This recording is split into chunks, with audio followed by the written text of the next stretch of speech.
जय माता दी प्यारे साथियों आज की एक कविता है और कविता का शीर्षक है कि शरीर हमारा मंदिर है। ये फिटनेस को प्रमोट करने के लिए है। साथियों तो शुरू करते हैं कि खाकर तंबाकू गुटखा क्यों हमें जीवन बर्बाद करना है। खाकर तंबाकू गुटखा क्यों हमें जीवन बर्बाद करना है।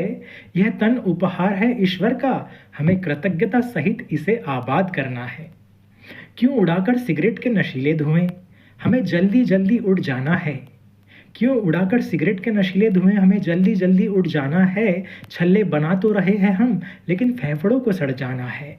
अपनी मस्ती में मस्त होकर कोई जर्दा चबा रहा है, तो कोई पीकर बोतल नाली की हवा खा रहा है कोई मस्त जंक फूड को खाने में, है कोई मस्त जंक फूड को खाने में, फिर वही हो जाते व्यथित अपना पेट दुखाने में।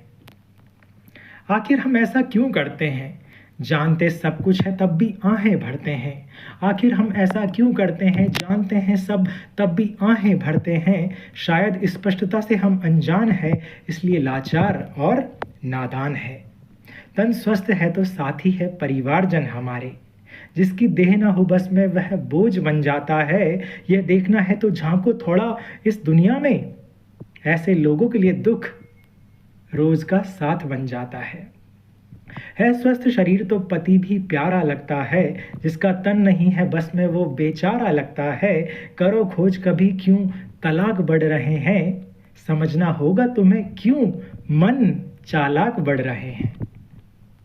तन गंवाने का नहीं यारो, अच्छे कर्म कमाने के लिए है। पति हो या पत्नी स्वस्थ रहकर अपने दाम्पत्य जीवन को सजाने के लिए है। मजबूत भाई बनकर तुमको बहनों का भी ख्याल रखना है। अगर हो तुम तंदुरुस्त गबरू, फिर तुम्हें नहीं किसी से कोई बवाल करना है और ना ही किसी को तुमसे कोई सवाल करना है। इसलिए अपनी नस नस को हमें तूफान बनाना है और त्याग कर बुरी लतों को इस देह का सम्मान बचाना है, इस देह को अपना स्वाभिमान बनाना है। तो साथियों, ये कविता हमें सिखाती है कि फिट रहिए, सुपर डुपर हिट रहिए। साथियों, स्वस्थ शरीर को पहला सुख इसीलिए नहीं कहा गया है कि पहला सुख निरोगी काया। आप स्वस्थ हो तो आपके सारे कर्तव्य बहुत खूबसूरती से निभ जाते हैं, सारे सांसारिक कर्तव्य अच्छे से होते हैं, सारे कर्तव्यों का पालन बहुत खूबसूरती से होता है साथियों। और मैंने एक रिसर्च एक लेक्चर देखा था, उसमें यह भी कहा था कि 2030 के बाद लग्जरी में जो ऐड होगा, टॉप लग्जरी, वो आपकी फिट बॉडी है जिसमें कोई रोग ना हो। तो साथियों, ऐसे समय में जहाँ बहुत सारे डिस्ट्रैक्शन हो, बहुत सारे रोग और विकार हो, ऐसे में आपका स्वस्थ शरीर ईश्वर का अनमोल वरदान है। उसकी रक्षा कीजिए, उसे फिट रखिए, उसे मेंटेन रखिए, because you are the leader of Pavitra Bharat महाअभियान। एंड नेवर फॉरगेट, 21वीं सदी हमारी है इसी फिट एटीट्यूड से। Only one share, take